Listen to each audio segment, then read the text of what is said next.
Assalamualaikum everyone. This is Mudassir Iqbal and you are watching my official YouTube channel Learn English and Jobs Preparation से। आज एक important topic define करने जा रहा हूँ, वो है ग्रामर का टॉपिक वर्ब। इससे पहले मैं काफ़ी टॉपिक डिस्कस कर चुका हूँ ग्रामर के बारे में और अपलोड कर चुका हूँ डिफरेंट चैनल के ऊपर। तो आज यही इसी के बारे में डिस्कस करते हैं। वर्ब बेसिकली होता है क्या है। हमने जो डेफिनेशन पढ़ी सुनी है वर्ब्स के बारे में वो ये है कि सिर्फ एक्शन होता है वर्ब। हालांकि एक्शन तो होता है लेकिन इसके साथ साथ वर्ब एक स्टेट को भी बयान करता है। ये देखिए मैंने डेफिनेशन लिखी है कि verb denotes an action and state. Action को तो ये बयान करता ही है लेकिन इसके साथ साथ किसी हालत को भी बयान करता है। ये देखिए अगर मैं एक्शन की बात करूँ ना तो ये मैंने एग्जांपल लिखी है इसकी, ही इज प्लेइंग क्रिकेट। अब ये देखिए ये जो प्लेइंग है ना ये वर्ब है हमारे पास, क्रिकेट ऑब्जेक्ट है। तो जब कोई एक्शन कंटिन्यूसली हो रहा होगा तब हम कहेंगे कि ये वर्ब है।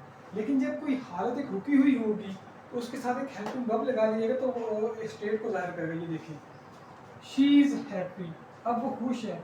खुश होना तो बेसिकली एक एडजेक्टिव है लेकिन जब इससे पहले एक हेल्पिंग वर्ब लगा दिया जाएगा तो वर्ब एक स्टेट को जाहिर करेगा। उम्मीद है ये डिफरेंस आपको क्लैरिफाई हो गया होगा। अब इसके बाद वर्ब्स की फॉर्म कौन कौन सी हैं। वर्ब की बेसिकली 4 फॉर्म्स हैं। ये देखिए फर्स्ट फॉर्म, ये मैंने एग्जांपल लिखी है। देखिए फर्स्ट फॉर्म रन, दौड़ना।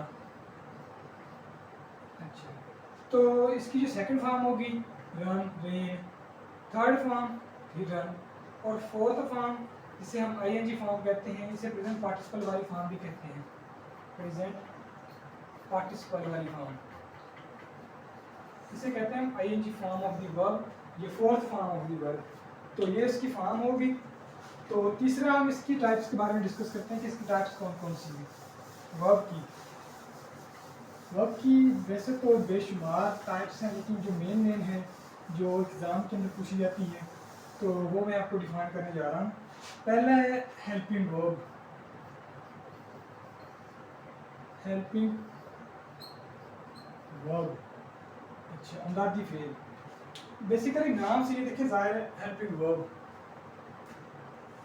हेल्पिंग वर्ब, हेल्पिंग मुआवन मददगार वर्ब का।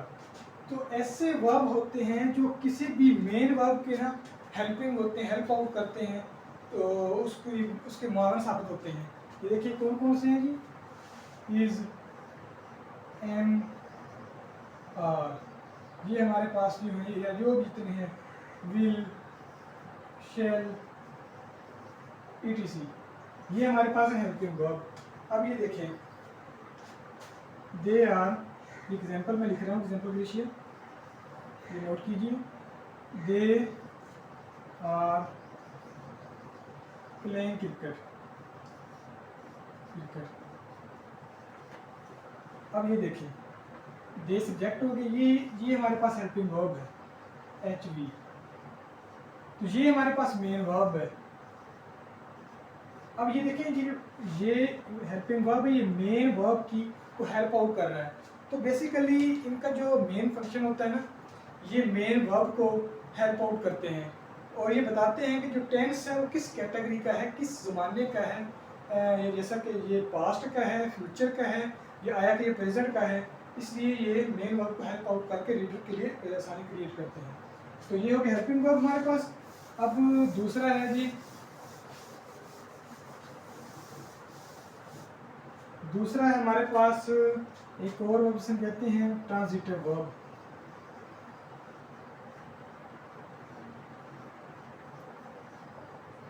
ऐसा वर्ब जिसको अपना मीनिंग क्लैरिफाई करने के लिए ऑब्जेक्ट की ज़रूरत होती है उसे हम ट्रांजिटिव वर्ब कहते हैं। तो देखिए मैं इसकी डेफिनेशन लिख रहा हूँ, नोट कीजिएगा। Verb that needs object to clarify its meanings। इससे अपना मीनिंग क्लैरिफाई करने के लिए ऑब्जेक्ट की जरूरत होती है। जैसे कि ये देखिए मैं एग्जांपल लिख रहा हूँ, ही प्लेज क्रिकेट। अब ये देखिए सब्जेक्ट वर्ब ऑब्जेक्ट, अब अगर मैं ऑब्जेक्ट को ना लगाऊं तो ये इतना फिक्रा बनेगा, ही प्लेज, वो खेलता है, एक एम्बिगियस सा फिक्रा, एक मुबहम, एक गैर वाज़ेह फिक्रा हमारे सामने आ जाएगा। तो जब तक हम ऑब्जेक्ट नहीं लगाएंगे ना यहाँ इसके साथ, इसका मीनिंग क्लैरिफाई नहीं होगा। तो ऐसे वर्ब जिनको अपना मीनिंग क्लैरिफाई करने के लिए ऑब्जेक्ट की जरूरत होती है उन्हें हम ट्रांजिटिव वर्ब कहते हैं। अब दूसरा है हमारे पास इंट्रांजिटिव वर्ब, बिल्कुल इसके अपोजिट है, ये वन हो गया, ये टू हो गया। इंट्रांजिटिव वर्ब,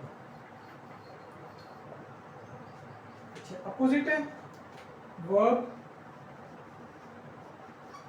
that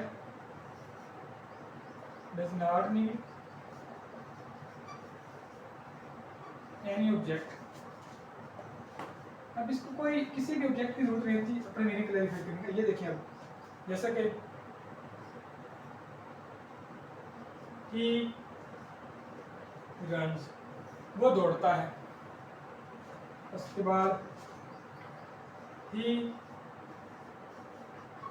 प्लेज, वो खेलता है। अब ऐसे जो वर्ब होते हैं ना, इनको अपना मीनिंग क्लैरिफाई करने के लिए ऑब्जेक्ट की जरूरत नहीं होती। अब ये पूरा फिक्रा बन गया हमारे पास, देखिए ही रन्स, वो दौड़ता है, ही प्लेज, वो खेलता है। तो ये होगी इसकी मेन टाइप्स। अच्छा, इसकी एक और टाइप्स भी है, वो रेगुलर और इरेगुलर वर्ब। तो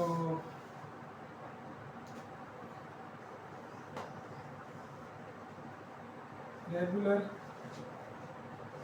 इरेगुलर वर्ब, अब देखें रेगुलर ऐसे वर्ब होते हैं जिन एंड में ना ईडी आता है, डी ईडी का इजाफा किया जाता है। जैसे कि ये प्ले है ना, जब हम इसे पास्ट पार्टिसिपल में लेके जाएंगे, प्लेड, ये जो ईडी हमने साथ ऐड किया है ना, ये हमारे पास sorry irregular verb, regular verb है ये हमारे पास, ये हमारे पास रेगुलर वर्ब हो गया। अच्छा, इरेगुलर जो वर्ब होता है, इरेगुलर वर्ब, उनके एंड में डू नॉट